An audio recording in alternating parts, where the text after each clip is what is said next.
excited. So obviously we're here to celebrate The Collectors, which is the second book in the Fright Watch series. Do you want to go ahead and read the first chapter just to get people excited? Or sorry, the first page. Chapter, maybe not the whole chapter. The first page is a page, like that's what it is. Okay, chapter 1. So this picks up right where the Stitchers leaves off. It's pretty much like Stitchers is the beginning of summer, where it ends, and Collectors picks up right when school is starting. So right around now, as many of you probably know if you follow me online, today was my first day of school.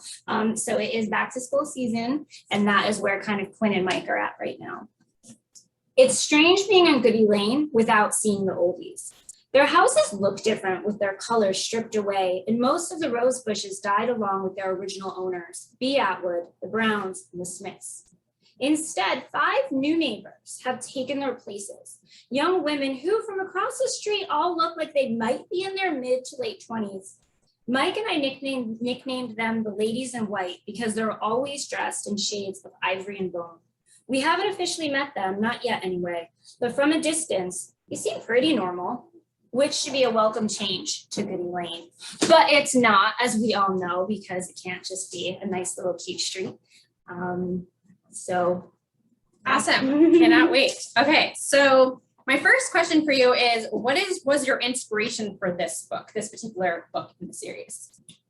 Well, where we are in Connecticut right now, it's super haunted, right? Like everybody here knows this, that Connecticut has a lot of haunted history, and there is the folklore around the Lady in White, who I think other towns and states have that kind of story as well. But the Lady in White, you know, wears this white dress and hovers by a graveyard and lures people in. And I've always been fascinated with that. And there's a cemetery not far from me that I pass every day to work. And there have been sightings of the Lady in White, and it's a super creepy cemetery to begin with. And knowing that there's been all these sightings of this ghost woman, I was fascinated with that, and I wanted to write about that.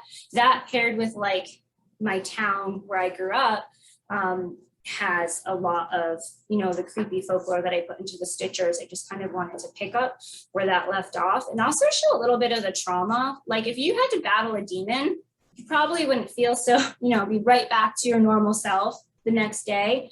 And I wanted to show kind of the after effects of what it was like for Quinn and Mike after they fight the oldies and the Stitchers, and kind of how they're coping with all that.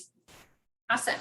Okay, so just bringing it back to the series as a whole, how did you come up with the Fright Watch series in general? What brought you to this world? I think I just really like folklore, and when I was a kid, I always read books like R.L. Stine that had a lot of urban legends and things that could have happened but didn't really happen, or maybe someone else said they happened. And I like that kind of mystery element. And so I wanted to write like a kids on bikes kind of story where there's a bunch of kids solving a mystery in their town, which is seemingly on the surface super normal, but underneath the surface there's a lot of creepy things going on. And my cousins and I used to always try to, you know, solve fake made up mysteries when they would come to visit. We would try to rope in my brother, but he hates Halloween and wanted none of it. He's here, I'm looking at him. But I mean, a lot of kids do like that idea of an adventure. So I wanted to write like an adventure story. And I did not come up with the name Fright Watch. It was originally called the South Haven Mysteries, which is terrible. So thank you, Abrams, for changing that. And yeah. Awesome. And so you talked about earlier about some of the lore of Connecticut. So how did you then create the lore of South Haven? Like, what is the lore, and why do these supernatural things keep happening in South Haven? In my mind, if you've read the Stitchers, and there's going to be like a couple of spoilers here if you have not read the Stitchers, so just earmuffs. In the Stitchers, we find out that Bee's mother was a witch in South Haven, right on Goody Lane. She was killed for witchcraft, and she cursed the town and opened this portal in the pond that kind of releases all of this supernatural energy in South Haven. So until these poor kids close that portal, South Haven just is going to continue in this cycle of these supernatural things. So that is in my mind for like where I'd love this series to go.